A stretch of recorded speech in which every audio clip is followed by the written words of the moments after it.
Scary old lady. It was 2001. I was a single mom, 34 years old at the time, and my son was 10. I took my son to his elementary school on my way to work.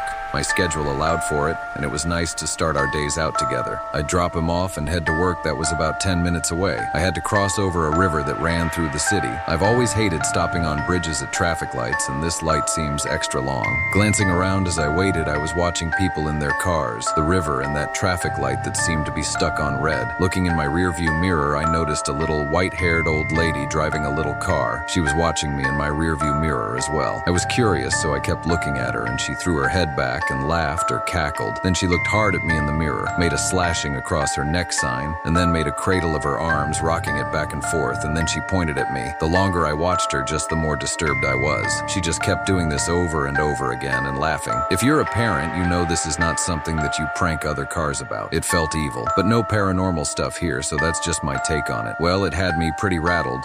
And once that light turned green, I flew up the street to get to work. And of course, I got more anxious the longer I was driving. By the time I got to work, I was in a full panic and went to my office and called the school. My son was in a special class alongside his regular assigned class. If he got too restless, he could go to this special class as an accommodation. So I was able to speak directly to his teacher immediately. I told her what happened. She said, "Boy, that sounds scary," and assured me my son was okay. I've often thought back to that event, and I don't know if it was a harbinger of doom or just an encounter with crazy. But my son died suddenly, just weeks before his 19th birthday. The last thing I said to him was, "I love you, baby."